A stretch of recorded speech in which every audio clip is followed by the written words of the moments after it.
Okay, good afternoon, ladies and gentlemen. We are with our third lecture on this general theme of realism. Today, I want to speak about Ozias Leduc. Leduc had a first name or difficult to spell, I guess, in English, O-Z-Z-I-A-S. Mind you, his brother was called Ulrich. His sister was called Ozema. I think they had a specialty in that family for a very strange first name. Anyway, Ozias Leduc, but you will see he's a very interesting and important painter.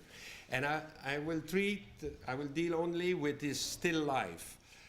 You will see it's enough of a subject also to treat. Most of them belongs to the beginning of his career, and could be related to the tradition of trompe-l'œil painting. Trompe-l'œil, as you know, is a French word, but I think it's well established in English too. Tromper means to fool, and l'œil, the eye, so to fool the eye. So painting looks so realistic that you hesitate on their status. Are they something, really, a thing? Or are they a representation of the thing? And I would say that trompe-l'œil is the opposite of camouflage. In camouflage, you have something, but you don't want people to discover it, so you cover it with patterns, and it disappears in the background. A trompe-l'œil, you don't have anything, but you create the illusion of having something, and when you approach them or when you look at them more carefully, you realize, it's just a painting. Okay, you see the trompe-l'œil as such have created a fascination, I would say, since the beginning of history, since already in the Greek world you had discussion about it. And it's Pliny the Elder who tells the story about two painters who challenge each other. There was Parrhasius and Zeuxis. And so Zeuxis painted grapes so realistically that even birds came to pick on them. And so he says to Parrhasius, can you do better? And Parrhasius comes with his painting, and above the painting, there was a curtain. So Zeuxis asked him, could you remove the curtain that you will see your painting? And of course, the curtain was painted. And so Zeuxis, who had was a good perdant, was somebody fair, says, okay, you should have the palm, since I just succeed to fool birds, but you succeed to fool a painter. So this is the classic story about it, if you want, about this. Of course, these paintings have not been saved. It would be fun to check if really birds could eat the Zeuxis grapes. But just to illustrate a little bit this thing, I want to show you contemporary painting in which, of course, the author make an allusion to this thing. It's done by Mark Tansey. It's not more colorful than what you see here. It's exactly like this because Tansey's paint always in kind of monochrome type of painting. He's a still living artist. He lived in California for a while and he's in New York now. He was presented, if some of you may recall, when we had also the Colville show. We had at the same time some of his painting here in this museum. And it's called the Innocent Eye Test. So what you see, it is these people brought a cow in the museum. They put here the haystack of money in case the cow have some appetite. And they present it to another painting in which is known also, which is this painting, and it's called the Young Bull. So they want to see what is the reaction of the cow. So you have a man here with a little copybook. You see, you write everything that he does. Another one here with a mop. I guess he is expecting a reaction, a more bestial reaction, less human. Anyway, so it's evidently a kind of an allusion to this thing, to this story that I was telling you about Zeuxis. For the painting of Parrhasius, we have something better in a way, since there is an American painter who's called Raphael Peale, the Peel family were many of them were painters, and the father of some cultures, so he called all his sons Titian, Raphael, Michelangelo. Each one have a very great name. He hoped them to have a great success, I guess. And this painting is called Venus Rising from the Sea. And it is, let's say, of beginning of 19th century, 1822. And I will quote you a reaction in front of this painting, not of a friend of mine, but that I read in an article by Suzanne Fegan, who have a nice disquisition, let's say, on the concept of trompe-l'œil. And she says when she went to the museum with one of her friends who knows nothing about art and look at this painting and describe how they reacted. She says she described the painting that way. She says a napkin has been put in front of the painting. This is important to realize the size of this painting. I'll show you a slide here. And of course, the slide gives you the impression that it's not a napkin. It's a whole sheet, in a way, in front of the painting. But the painting is about this size, so it cannot be, when you see it for real, it looks like a napkin. It doesn't. But mind you, when they sell it in the 30s, somebody changed the title and called it After the Bath.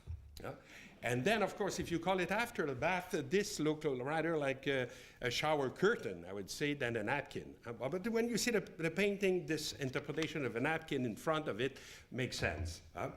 This napkin is pinned to a ribbon, as you see on the top, and swag across the top of the painting, covering all but a rather impressionistic depiction of a woman's long hair and raised arm that you see above the napkin, I would say, and at the bottom only a foot. And a friend with whom I was visiting the museum one afternoon, and who would be the first to admit that she knows nothing about art, gazed briefly at a painting and then turned to move on. Since skillfully produced trompe-l'œil effects tend to delight just about everyone, I was puzzled by her lack of reaction and said something vaguely about how extraordinary the painting is. She responded, "Well, I guess they have had some complaint." Ha ha. Okay, this reaction is interesting because she thought the curtain was real, the napkin was real. And because it was a naked lady or something like that, some people complained and they decided to cover it up. Like Fegan says, I'm sure that Peel would have been absolutely thrilled if he heard about this reaction. Then, of course, after, when she said, "No, look carefully, you will see this is painted." It's not. Then she was amazed by the ability of the painter and all that. So you have the second reaction. And this is quite typical. Mind you, Peel was certainly conscious of that. He signed the curtain. He didn't sign the painting. So, and more than that, we know that the painting behind is a copy of another painting done by a not too famous painter. I have his name somewhere.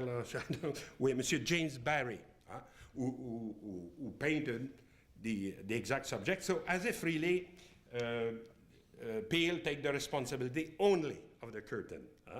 And mind you, there's some, I don't know how to call them, not idiot because it's not nice, but who have made an X-ray of the painting to check if really there was somebody behind. No, there's none. Well, okay, so we could expect it.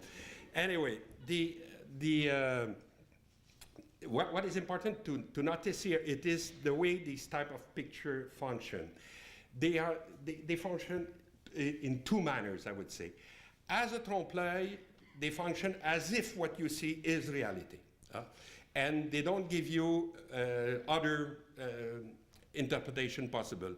As a pictorial representation, then you could see in the pictures. You see a surface, you see what it is, but you see also that this is painted. This is something, it's a representation. So you have two levels. You have the level of the trompe-l'œil, who just fool the eye, and in fact create the illusion of reality. And you have also a pictorial representation, here signed by Peel, for instance. And habitually, when you discover that you have been fooled, it's very difficult to refine your whole feeling of the first time. But in this case, it works. You could suddenly forget about the fact that it's a painted curtain and see it again as a kind of painting created that way. The painting that we will deal with today are in fact called trompe-l'œil, but you will see they have also this this pretension or this aim, let's say, to be also pictorial representation. Not only presentation of something, but also representation of something. In this case, it's the same thing, if you want. The curtain is presented as such, but it's also a representation. Let's say, for instance, to illustrate with better example this type of picture, and you will see, I think, that Ozias Leduc, in a way, could be situated in that context.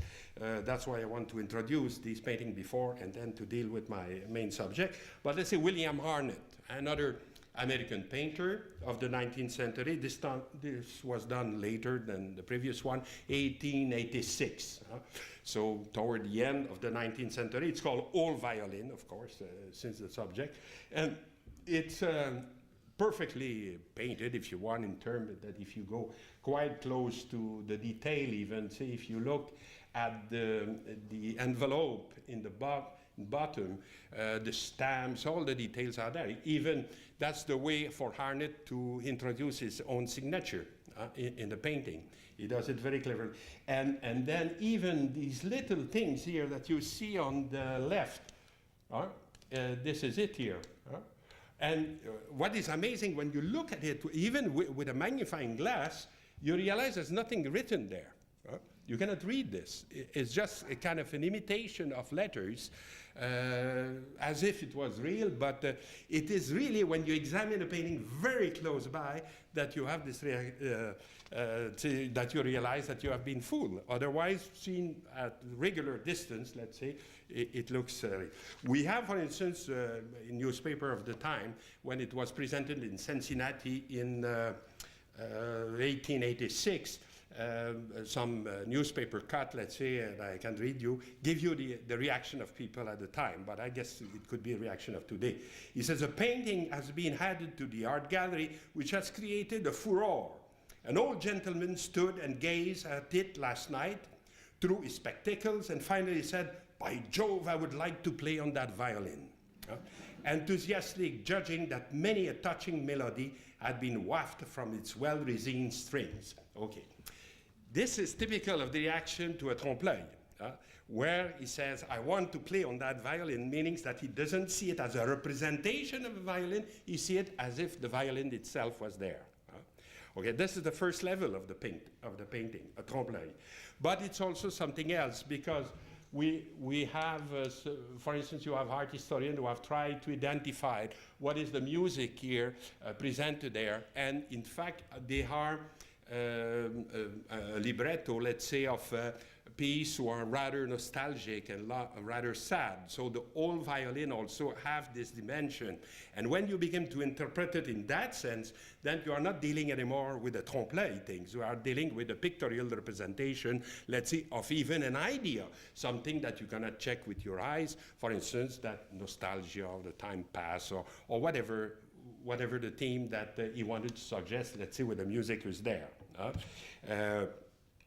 Another example of the same painter with William Harnett, then a picture that he called Emblems of Peace, done in a little bit later, 1890. At first, the title is not very clear because you don't see any allusion to military situation or peace or something like that. But when you get the context, you understand why he called it that way. Apparently, the piece is referring to his personal peace. Why? Because Harnett was sick 2 years before. He was made a long stay in the hospital and all that. And finally, he recovered his health, and he was very happy to go back to his old studio with his things, like flute, a kind of Dutch ware here, an old candle, and also his newspaper, his books. In fact, the piece he's alluding to is the piece of going back to his own intimate world. More than that, the music there, it's a very famous piece, is the air of Papageno in the Enchanted Flute of Mozart. So why it's there, as you know, Papageno is a bird catcher who tried to catch a certain huge bird, since he wants to catch a wife, and he goes with his flute. You know the story. So in fact, Harnett just met a girlfriend at the time, so it's an allusion also to his personal life. When you analyze, of course, the picture with these type of data coming from exterior, you are dealing, in fact, with the picture representation and not only a trompe-l'œil. But you see that we have, in many cases, this kind of mix between both. In fact, you could see that there's two types of trompe-l'œil. Some of them are strictly trompe-l'œil, they just want to fool the eye, and others play on two levels, if you want. They fool the eye, but also they are a pictorial representation. To give you some example of the pure trompe-l'œil, let's say, I thought of bringing some classical one.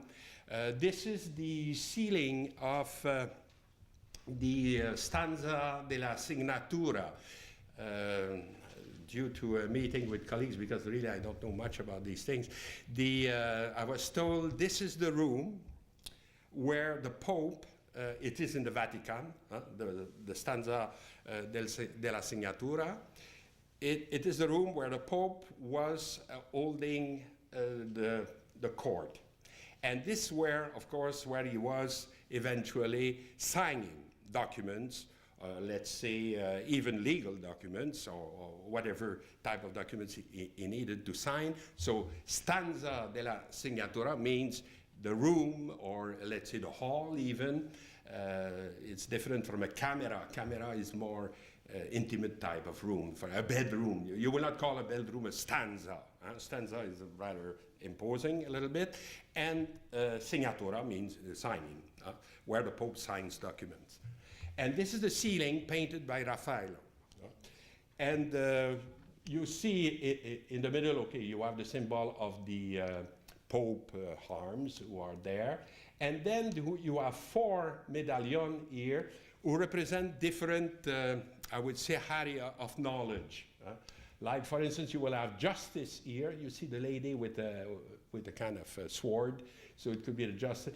Here you have philosophy, here theology, and finally poetry in the bottom. But what I want to stress here is not to give you a commentary of this famous piece of Raphael. It is the way the trompe-l'œil is used here. In the background of the scene that you have here, you have the feeling, if you look from one, that you have dealing with a mosaic. Meaning it's little golden cube side by side was there. And in fact, it's just a sheet of gold was there. But from the distance, since it's a ceiling, you have the impression that it's real mosaic. And also the molding around the scene here, some of it is in relief, but other parts are really just painted. But from the distance you have no way to check what is real and what is just imitated. You understand then there, the mosaic background and the molding are pure trompe-l'œil. They have no other intention. They are not there to represent something else or to convey an idea. They are just there to fool the eye. This we could call real trompe-l'œil. Just another example to fix the idea with another famous great master, let's say with Mantegna. Then it's called the camera degli sposi. Then the word camera is well used because this is a bedroom, in fact. Well, you need a little bit of money to get Mantegna to paint your ceiling in a bedroom, but let's say you had some mafioso at the time who could afford this. And in the Palazzo Ducali in Mantua, Mantegna have this contract, and he did, for instance, the ceiling that you see here, and you see a detail here. I love it because the, the little angel there have no complex. You see, he will fly, he have little wings, so he will not fall. And the ceiling is rather low, since it's a small room.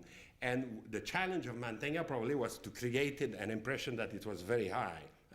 And he did it by creating this kind of false balustrade around here with people peeping down to the ducale, the duke who commissioned the painting, and he created this effect of certainly of much bigger dimension than what it is in reality.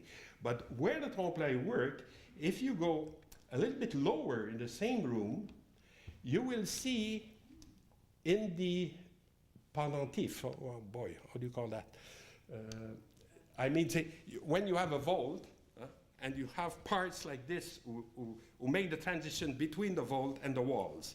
This is what we call pendentif in French, but let's say pendentives between us. And you will check that in your dictionary after. But the idea of this thing here painted on this part here, I just show you an enlargement of it, are trompe-l'œil. They look like relief, they look like sculpture, like a kind of very elaborated sculpture, but they are in fact trompe-l'œil. They are flat like a painting.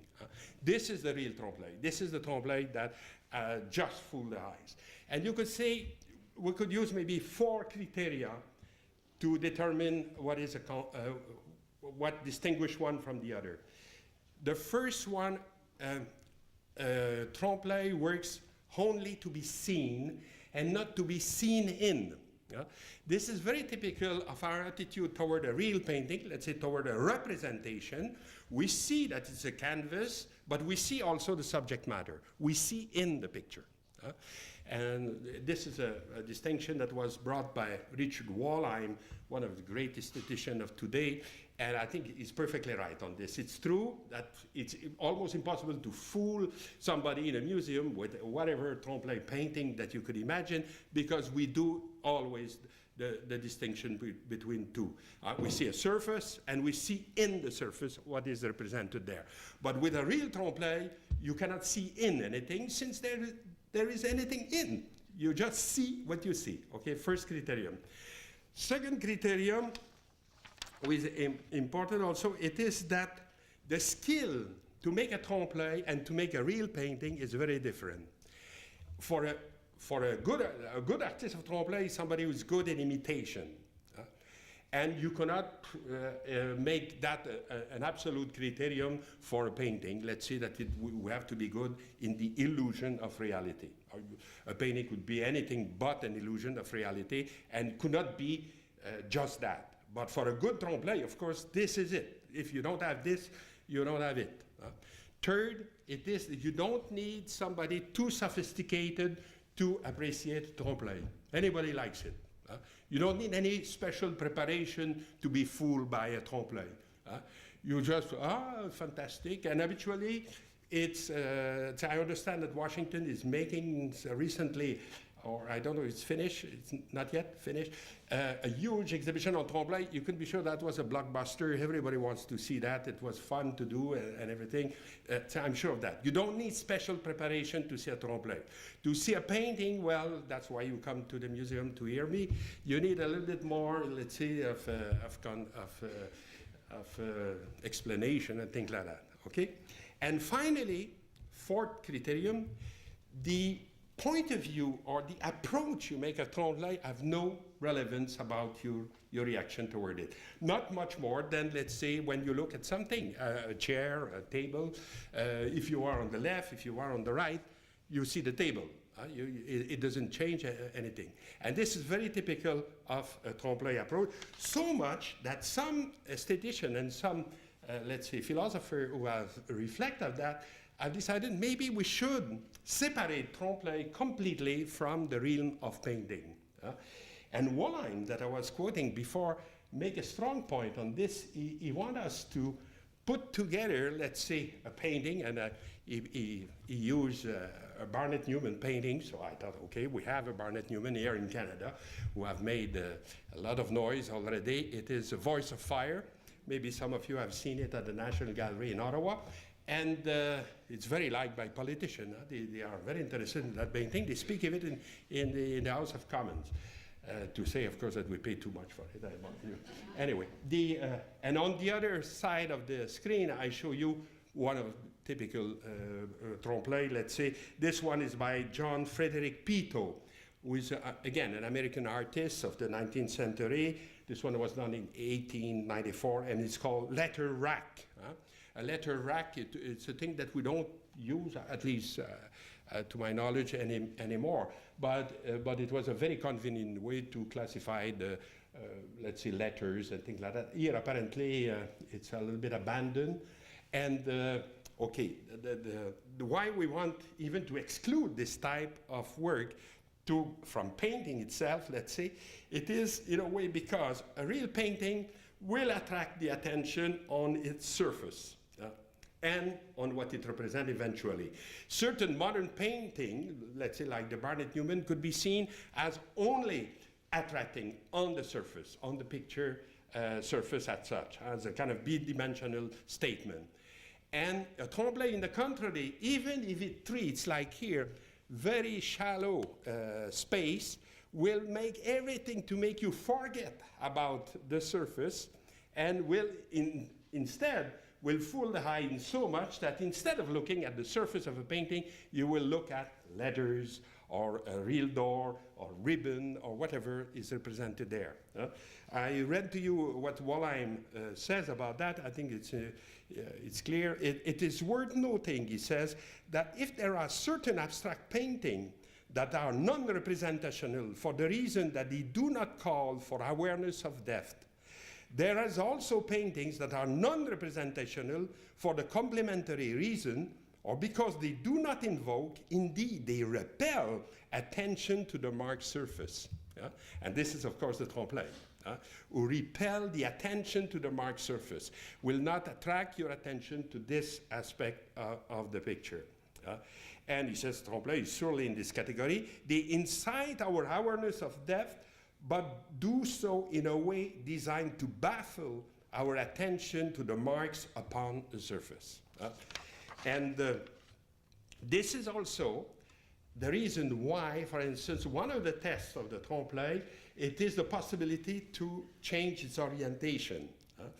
If you, and of course, not too many pictures that I showed you up to now, even this one, will succeed in that test. Normally, a painting has an orientation. There's a top, a bottom, a left, and a right, especially a representational painting, let's say like the one on the left. And if you move it that way, well, right away you see that it's a painting. For a trompe-l'œil painting to be really successful in that sense, you will have, for instance, the violin of Arnett going swinging like this. When you move it, the violin will go in the opposite direction. But the moment you move the Arnett, of course, you realize that it's not. This is the fourth criterion that I was telling you before, in a way, said in another way, since I was saying that what is important also is the fact that you could approach it from any direction. And of course, if you move it that way or that way, you can say, well, it's irrelevant. For instance, that if you look at the ceiling of Raphael, you are situated in that corner or in that one to be fooled by the false mosaic who is there. The orientation of the object have no relevance to your reaction to it. A real painting, of course, if you move it, you realize that it's a painting. And of course, none of the still life that I showed you or the one that I will show you of Ozias Leduc could sustain such a drastic test. They are, in fact, both. They are playing on this fooling the eye level, but also on pictorial representation. For Ozias Leduc, the only example I know of a real trompe-l'œil is in this whole atelier of his, in his studio.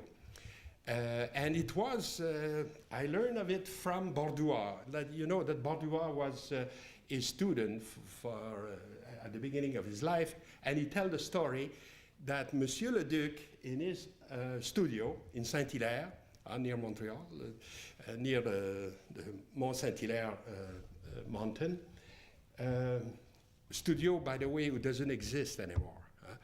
This is one of the tragedy of Canadian art. It was burned during a party by some descendant of, I will not name him. He's not, I don't think he's in the room here. They had pot, alcohol, everything, and suddenly they decided to burn the place, and it's completely erased. There's nothing left of it. This photo was done, I think, in 1982 or something, when it was still, behind it, if you on the left, if you want, you have the Mont Saint-Hilaire, exactly like Leduc used to see it when he went out of his studio. You had the pain de sucre, you have the loaf of sugar on the top. It was exactly the view that he represented in some of his landscape. And in this studio, Bourdieu recalled, there was a peephole painted by Ozias Leduc in his door, okay? But painted, en trompe-l'œil. And I said, this is very interesting, because normally a peephole, of course, is something that you can look through.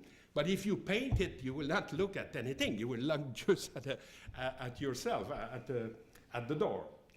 And normally a peephole is to give you power on the people who wants to enter in your place. And so the only thing to do, of course, is you check. Say now they have lens who are unidirectional. They cannot see you, but you can see them. And you check who's there. Oh my God, this one again. So you don't say a word, and you stay quiet. He rings a little bit, and then you get fed up, and he disappear, and he gives you a nice feeling of power. I got him. Okay, he went. Bon. The false peephole of Leduc, if you think of it, is the opposite of that. It is, in a way, whoever will bang at my door, I have a peephole, but it's not efficient. I cannot look through it, so I don't know who is on the other side, and I will open my door to him. In a way, it's exactly the opposite. It is as if Leduc was using illusionism to contest illusionism, in a way. The little power that illusion give is now contested by the very illusion itself. And this, I thought, well, this is clever. We enter now in a different world of another type of painter. And now on, what I will show you, it is some of his still life, and you will see each one with kind of different type of problem. The oldest one, which is this one, was called Les Trois Pommes, the three apples, done in 1887, and belongs to the collection here, but was in fact given by Leduc to Paul-Émile Bourdieu when he got married. And it is Mrs. Bourdieu who gave this painting here to the museum recently. Small little painting, very simple as a subject matter, 3 apples in a little dish and on a bench. And of course, it relates to this tradition of still life of fruits. But you remember, I show you, I think it's in the lecture we had on Krieghoff, I show you one aspect of this tradition in which you saw a lady on the corner of the painting and with a lot of fruit nearby. It's really an accumulation, kind of, I says, almost an encyclopedic presentation of food. Here, of course, it's exactly the opposite. Here, you reduce subject matter to almost nothing, and it's closer, in fact, to the Spanish tradition, let's say, of very sparse, I would say, very austere type of presentation of still life of fruits. Let's say, like in this painting of Juan Sanchez Cotan, C-O-T-A-N. Cotan was not a priest, but a brother in a hoarder, I think it's with a Trappist, in a Chartreuse. Chartreuse, this is these people vow not to speak anymore and things like that. So he was a kind of contemplative, if you want, and he have created this purely contemplative type of still life in a way. See, the fact that the the fruits are suspended to a thread like this, means that they are not there as food, but they are there just to look at and to compose. And in a way, it was said that it's an illustration of the book of wisdom, where in Latin of the time, let's say, it was written, omnia in mensura numero et pondere disposuisti, meaning that God have organized all nature in number, measure, and order. Like a kind of note on the order of the world. And it's exactly what Cottin have tried to do, I think, to convey this idea of almost a contemplative painting. I'm not sure that we should try to find a hidden message in Leduc of that nature, say, as far-fetched like that. In fact, you have some people try, you see 3 apples, the Trinity. I said, whoa, come on. Say, it's 3 apples. It's also studied in 3 textures. The skin of the apple, the china of the little plate, and then the wood.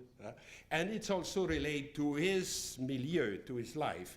You know that his father was an apple grower, and in Saint-Hilaire region, in Rougemont, in all this region, you have a lot of orchard of apple and all that, and his own family was involved in this, even on his ground, near the little studio that I showed you, there is apple trees there, grown by his own family.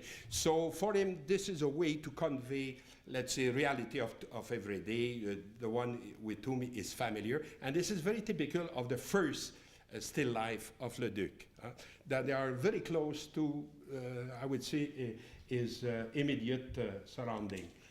Let's say, for instance, another one that it's called Study by the Light of a Candle, painted in 1893, and was presented to the Royal Academy in that year, in 1893, with another one that I will show you just after. This one was less noticed, and I guess because it's much more difficult to see. It belongs to the collection National Gallery in Ottawa now, and it says exactly what he says, a study by the light of a candle. You have a candle in the middle, and then around it, again, very simple thing, like a earthenware here. In this, you have a spoon, you have few onions in this side, and a kind of dish there. Really, the things that he will have in a kind of peasant home at the time, say, without any far-fetched, too far-fetched meaning in that type of picture. The same, I would say, with this beautiful still life, done also about the same time, in 1892, but presented at the same exhibition, and who attracted much more attention than the previous one. You have, for instance, among the journalists, one that make the reaction that you feel like as if you could take the onion. And another one says, even look with a microscope, you will not see a brush stroke there. And these, of course, are 2 reactions typical to a trompe-l'oeil. A trompe-l'oeil, since it presents the thing, you have the feeling that you could take it, you could touch it. And also the fact that even if you come very close to it, you don't see any brush stroke. Well, this is, again, you get fooled because of that. As if the surface, the painted surface as such, disappear. Become completely transparent to the subject matter. And mind you, Leduc plays on this also by creating reflection of onions in this copper ware that is in the background. So adding even a dimension of a mirror inside of his own picture to show that also. But it is also a pictorial representation, of course, again, of very simple, basic things, copper, a knife, onions, things not at all exotic, fruits that are off Canada, nothing, no pineapple, no fleur de la passion or whatever, no passion fruit in Leduc painting. Okay, this is the first group. The second group, you will see, becomes a little bit more complex. It's a series of pictures that he did around the theme of books. And this is the first one. It's called simply Still Life Books. Naturellement, livre, 1892. So it's always the same period, at the end of the 19th century, so the beginning of the career of Leduc. And there, he have, okay, this at the foreground, let's say this open book, and here you see a kind of onion paper, almost transparent, and we try to find out what is the reproduction that is behind there. It was not yet, and God knows if Laurier Lacroix and other friends tried to find it and myself, but we have not succeeded yet to identify the painting there. The only thing we know is the subject matter, and it's interesting. It represents a painter at his easel painting a model who is sitting in front of him. You have to believe me, you don't see it, maybe not from the back. So in a way, it's interesting because what he's suggesting is something about art, about his relationship to the thing. But again, the reaction of the public at the time was to say, well, this is extraordinary, we can even blow the onion paper page there. If you blow it, of course, this is because you got fooled. If you have this reaction in front of painting, instead of saying, well, this is a book. And that's why I think, in a way, people didn't pay too much attention to the row of book in the background there, where nevertheless titles are given and all that. And they are interesting to show, I would say, the world, the literary world in which Leduc was interested. For instance, you have there the New Testament. And this makes sense because Leduc was a church painter and he made his living with that. So he needed to have the Bible and to have a religious book like this. You have there also a précis d'histoire de l'art. Okay, so this I was very happy that he was interested in art history a little bit. Mind you, it's not a very famous book by Monsieur Charles Baillet. I never heard of him, and probably deserve it. But anyway, Leduc have that in his library. He had also natural history in English of Johnson. Well, this is a famous naturalist of the 16th century, I think, quite old, and probably a new edition. Les Anciens Canadiens, Faubert de Gaspé. So this is his interest also in the literature of Quebec at the time, let's say of the end of the 19th century. And so all these titles, in a way, evoke his own literary world, his own interest. And then, of course, when you go to that level, you say you are really in pictorial representation. You are not only in a trompe-l'œil. Look, for instance, another instance of these magnificent little still life. They are not big. This one is called, let's say, Nature morte au livre et à la loupe. Still life with books and a magnifying glass was here. You see it here on the top. And okay, here the same system. You have an open book in front. The subject matter here of this engraving is impossible to identify, but this has been identified. It's a Cupido, of course, by a not very famous Italian artist who's called Marcantonio Franceschini. Well, tant pis, we don't know, I don't know who he is, but let's say Cupido, you will see, will come back in some of the picture of Leduc at the time. I want to keep that scoop a little bit later, but there's a reason why Cupido is there. You could guess it. And again, you have these books in the back. When Jean-René Ostigui have presented this painting in a show, he says in the commentary that the title of the book there were put on the demand of the collector who bought the painting, which will be a bizarre situation, but it's not impossible. That at first there was no title at all, and then when Monsieur Luc Choquette, famous pharmacist of Montreal, les pharmacies Sarrazin Choquette, I don't know, maybe the older people knows here, they had, for instance, on Côte des Neiges, where you have Pharmaprix there. There was Choquette pharmacy was there. And he was a collector. He was collecting a lot. And he would have asked Leduc, can you put this title or that title? But when we have identified them, we see that, again, they are very typical of the interests of Leduc. And that's why I don't buy too much this story that the collector could impose to Leduc, let's say, let's put a nice title of books that I like, since whatever there is, it's not important. In the contrary, I think, again, Leduc controlled that and did it very properly. By doing this still life on the theme of the book, you would say that Leduc was attaching himself to a very long tradition of book still life, and especially in Dutch art. You have, I will show you a few examples of that just to situate it, and you will see that there is certainly a certain relation to that. For instance, Jan David de Heem, like you see on the right, I've shown a student who's not a model to any Concordia student here. He's looking in the ceiling, and all his books are closed. This is really a not big reader, and all of them are torn and in very bad shape. I think he used them as football instead of books, but whatever, they are in terrible shape. And okay, in that context, you could say the still life is a part of the picture. It's pushed on the side, and in a way to evoke the maybe one of the vice of student life, not to study properly and all that. But Jan David de Heem understood fast that people were interested in this part of the picture, and he made a specialty of that, you know, representing like this old books in different state of disarray, very often with cryptic type of meaning.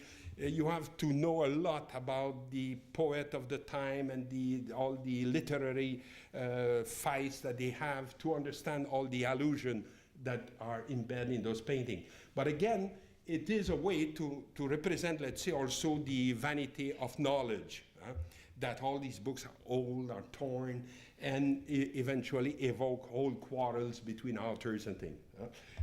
Finally, a third example, just to fix the idea about this type of painting, in which he introduced also a certain sculpture, and by the title of some books that make allusion to the Roman emperor, let's say for instance Vitellius. The statue there is of Vitellius, and you have a Sueton book about the 12 Caesars where there is a chapter on Vitellius, so you could say maybe this was done intentionally. And Vitellius was also the responsible of the invasion of what we call then Northern Germania, that means Dutchland at the time. So that's, again, it was related to Dutch history. So just to give you an idea of the complexity of this type of picture when you begin to enter in their interpretation. But certainly, Leduc could be related to that, except that the opposition that seems to be at work in Leduc all the time, it is the opposition between a beautiful hard book who is on the foreground, and in the background, well, it could be whole books, all the opposition, if you want, between paintings and literature, between the writing world and the painted one. And always, of course, painting is in the foreground. Finally, let's say a third example of one of these very beautiful still life of Leduc that is here in the museum that you could see. It's, again, Naturmort au livre ouvert, so it's a Naturmort still life with an open book. It was exhibited, that's why I put that on the right side of the screen. It was exhibited in 1894 at the Royal Academy again, and, well, it's there. You have to believe me, huh? It's not easy to see. Look at the horrible way the Academy was hanging picture at the time, you know. And that means that to see the Leduc, people have to go like this, to be almost close to the ground or on four legs, because it was very low in the corner there. But nevertheless, it was noticed. You see, some journalists said how beautiful it is and everything. Here, if you look, you have a reproduction of a famous Botticelli painting. It's a Madonna with the infant Jesus, and it's cropped. If you had the full painting on the left here, you will have also St. John the Baptist to complete the presentation. But here, the onion paper is not on the picture, is on the text. And I think this is more clever than the previous one, because in a way, he makes an opposition between the written world and the picture world. Behind this, you have here part of a violin. You have a candlestick, and I think a bow also. Or maybe, how do you call it, this piece of rosin, I think, to wax the the thread of the violin.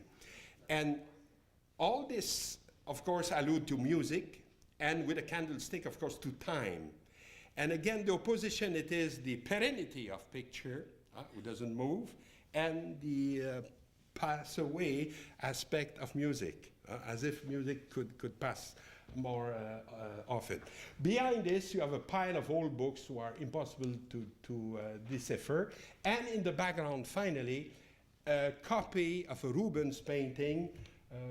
I have not too good reproduction, but enough to see that it's probably what he got his inspiration from. Certainly well transformed, because this is a huge painting, and to make it fit in the context of a still life, he had to reduce it and work probably from an engraving instead of the real thing. He succeeded not to show the little infant Jesus. It's the theme seems to be the presentation of Jesus in the temple. As you know, at a certain age, parents, Jewish parents, used to bring their kids to the temple. They were blessed by the great priest, and this was told in the gospel. So it's a kind of regular theme for religious picture. And since Leduc is very much interested in this, he included it in his painting, and it makes sense also, since about finally the main subject here, it's about painting, and I think opposed in a way to the written world, as if painting is more perennial, is more stable, Botticelli still speak to us and all that, than all the things that are written about art especially. Finally, the three still life that I will present you, I think go in a third theme. I think you had, okay, the first one were linked to his peasant environment, the kind of rural theme, I would say. And then you have all the cities with the books. And now you will see, I think, these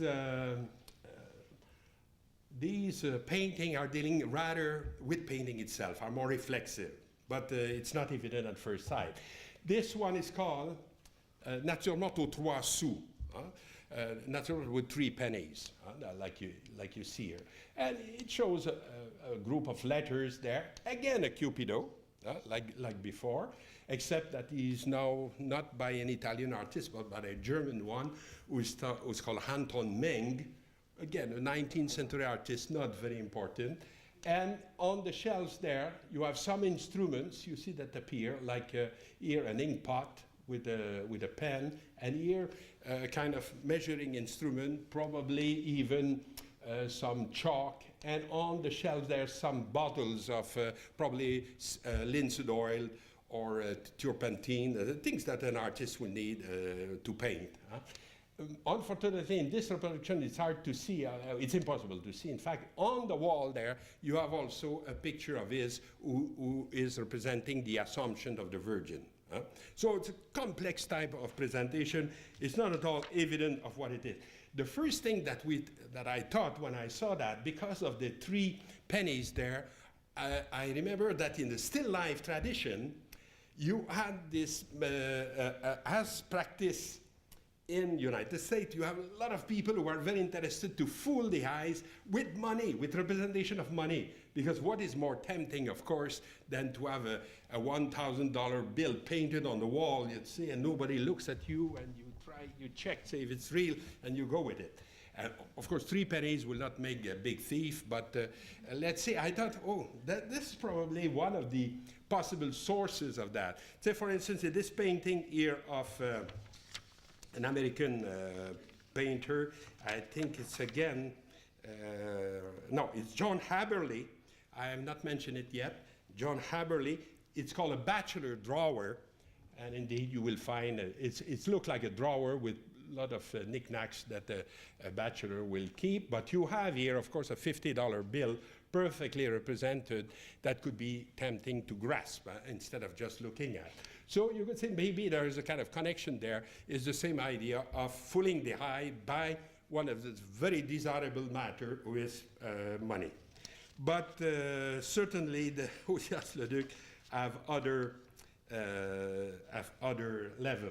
Especially if you begin to look at the envelope who are here, and try to read what there is written on them, and you will see that it's not completely neutral. First of all, on the right side of the pennies here, you see the word Leduc. I said, okay, this is a good cue. Huh? And under it, you see Hilaire, Saint-Hilaire. So Leduc, Saint-Hilaire. I said, okay, this is a letter to Ozias Leduc, but then why there's no stamp on it, and why he have the money to buy the stamp?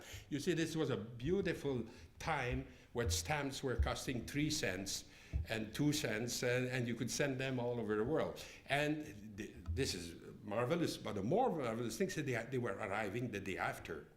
I know that as an historian, because when you read letters of the time, you see by the date that they answer the day after. So that means that really the system was working without postal code. I don't know how, but they were. But anyway, under it you have another envelope. You read the word Martin, and then Tréal, for Montreal, of course. And then nothing like erudition for art historians. You see, they love this. They look, did Leduc knew any Martin, any Monsieur Martin or Saint Martin or something? And indeed, there was many of them. There was, when he painted the church of Saint-Hilaire in 1898, 6 years after that painting was painted, some of his associates that painted with him in the church were called Martin. There were 4 of them. So we have really l'embarras du choix. There are many, many. But then all this, the more you think of it, this doesn't make sense. And I see it because it was my first interpretation, and I look like a fool when I think of it. How could Leduc have a letter written to himself in an envelope, not yet with a stamp, and receive from his friend a letter that he keep? It was like ridiculous. And indeed, you have to look at it much more carefully. Here, this is a famous François-Marc Gagnon picture. I have nothing to do, it's not Leduc. It's me who draw this to clarify the situation here. You will see, first of all, when you look much closer, you will see that the name of the Leduc who is mentioned here is A. Leduc, Monsieur A. Leduc. And A. Leduc is probably for Antoine Leduc.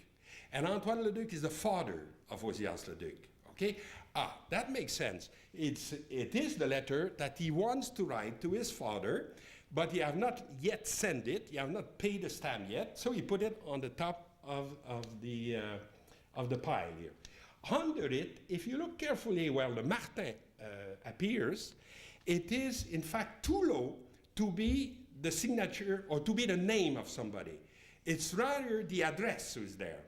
And indeed, we know that Leduc was living at 202 Saint-Martin in Montreal during that time. Okay, then that makes sense. It's probably a letter sent by his father to him in Montreal, and the father, of course, lived in Saint-Hilaire, and the son is about to answer him. Then suddenly the two set of letters is making more sense. The 202 address have another interest. Why? Because when you look in what we call the Lovell, the Lovell is a kind of phone book, let's say, a little bit, but it's done with the address of people. When you know the address, you can know at a certain time who was living there. So you get your Lovell of the date, and you look at 202 Saint-Martin, who lived there. And then it's written, there lives the widow Capello. The widow Capello, wow, this rings a bell right away, because the master of Leduc was Luigi Capello. But the problem is in 1892, he was not dead. He died in 1902. And I said, what is this? To put a widow already. Maybe she was fed up of him and she decided to be a widow right away. I don't know, or wanted to poison him. I have no idea, but it's a very strange thing that according to the date, it should not be dead. More than that, Madame Capello will be the wife of Leduc in a few years after the death of Luigi. Then I think I got the key of my Cupido there. Huh? He's not innocent. He's not for nothing there. He is. So what happened? The young Leduc was visiting his old master, Luigi Capello, in Montreal, when he was working, in particular, at that time, he was working on the Baptistery of Notre Dame and all that. He had a lot of contract in Montreal. So he had to live to have a pied-à-terre, if you want, in Montreal. But on the other hand, he was building his studio in Saint-Hilaire, the studio I showed you before, with the help of his father, and probably have to write to him about it and to explain what he wanted, how it should be presented and everything. So you understand the kind of context of it. And then slowly an affair developed with it, well, between the future widow of Capello and Ozias Leduc. Okay, we are not finished with that picture. It's a complex one. Okay, then I think we begin to understand a little bit the foreground. But then behind this, you have another picture which is represented there and seems to represent St. Michael, Archangel, with a spear. And this is a traditional representation of St. Michael, represented with a spear and hitting a dragon, which in the iconography of the time when Guido Reni, by the way, who did that picture, did it. It was, the dragon was representing heresy, of course Protestantism, as you can imagine, because he is a Catholic, and St. Michael smithing the heresy that way. Should we attach this picture to the little scenario that I did? The dragon is the husband there, that like the diabolique, you see, they want just to get rid of. Apparently, it's not that. I don't think they were so devious or so bizarre like this. No. What happened, in fact, it is something else. Leduc, the year before, had presented that picture. It's called Mater Dolorosa in an exhibition. And with it, he showed a picture, I don't have the reproduction, but it's a copy of a Bona famous picture who represent the crucified. And his idea was to present, okay, here what I can do as a copyist, and here what I can do as an original artist. But when the critic wrote about it, they says this picture could not be called really an original. It's derived from Guido Reni. They make the allusion to Guido Reni, which is not a bad reference, because this kind of the kind of pathos that you have there, it's a little bit like in Guido Reni. And and Leduc was very cross at this remark. He didn't like it. So in a way, the one we spared out, it's not the husband of Madame Capello. It is the critic, the hard critic, in a way, that you want to show them. Okay, you think I cannot do a Guido Reni? I will show you one of the Guido Reni that you could reflect about. So you have this there. So then, if you go further in the picture, like I mentioned before, you have all the instrument of painting, of the oil, the linseed oil, all this, and finally on the top, you have this drawing of the Assumption. That is a preparatory drawing to a picture that he did finally with some modification. But you could say, then again, you have a kind of progression, let's say, from very earthy type of concern in the foreground. And the more we go, the more we get more spiritualized. And finally, with the Assumption of the Virgin at the top. This, when you think of it, when you try to analyze all these implications and all that, you get the impression that we are in front of a kind of enigma that have not yet give its complete key. And to do that, to go further a little bit, I want to introduce one example of a painting in which I think you find a similar type of opposition. It is a painting by Thomas Eakins, again, an American painter contemporary to Leduc. And Eakins have represented his father there, as you remember him, and it's called the Calligraphy Master, the title of the painting. And it shows the father rather very applied to his work. You see writing on a horizontal surface like this, and really concentrated in his work. It is, of course, a kind of work that will disappear completely. Calligraphy will be replaced by printing, and in a way, you will lose. The society will lose the need of this type of specialist. But what he can suggest, it is that you have two different planes here. One is horizontal and goes with writing, and one is vertical and goes with painting. And you do see that very often in icons, this kind of opposition between a flat plane and a vertical one, as if you oppose the flatness of drawing to the verticality of painting. And if you go back now to the Ozias Leduc, you will see that it plays there too. The writing is horizontally presented in a way. The envelope are flat, put flat on the table. And the painting, in the contrary, is vertical. And especially if you go from this one, from that one, and finally to the Assumption, you see they are presented in verticality like this, like on a wall. And you will say, well, maybe this pointed picture, this paper here, are nor one nor the other, but precisely they are not touched. They are just plain paper, and they are almost an indication of an ascension move like this. We go from the horizontal foreground to the vertical one, and again, this opposition between writing and painting. Writing could be constructive, like when a son and a father write to each other, could be destructive, if it's art critic who is negative and doesn't bring anything, but painting is eternal. Painting is above this. It's always the same type of opposition.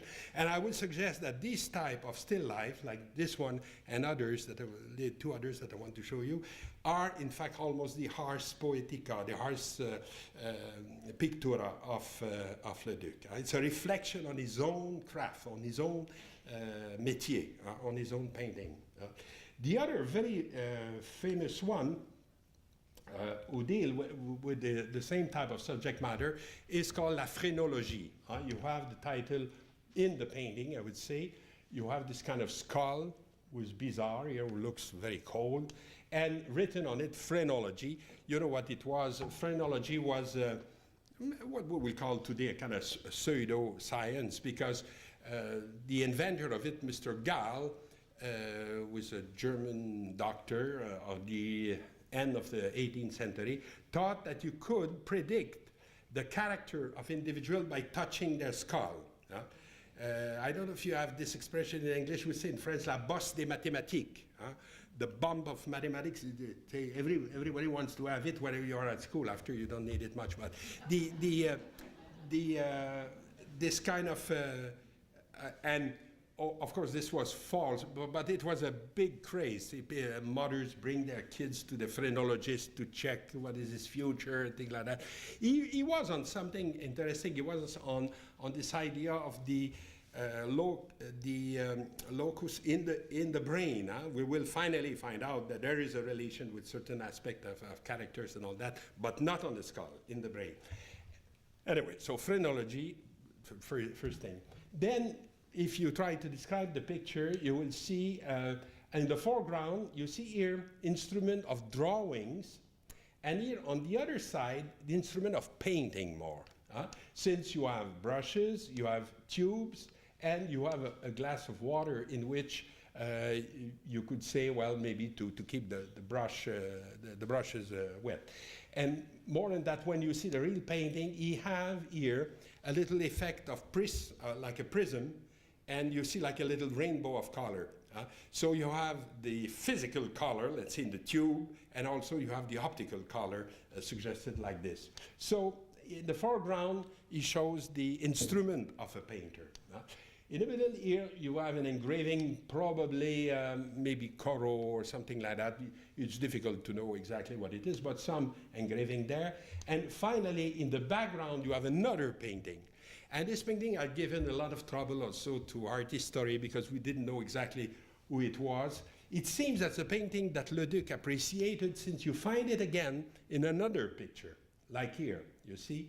It is the same picture that he used in both. This still life, unfortunately, is lost. We don't know where it is. You can be sure if it pop out in a sales, I will recommend the museum to buy it and fast. But we don't know where it is. And it's called la rature morte au mannequin qui pleure, because you have in the middle here a kind of mannequin who seems to be crying. This is a little device that painters were using to put the right posture, let's say, of their personage. And in the picture here, you have another picture of his.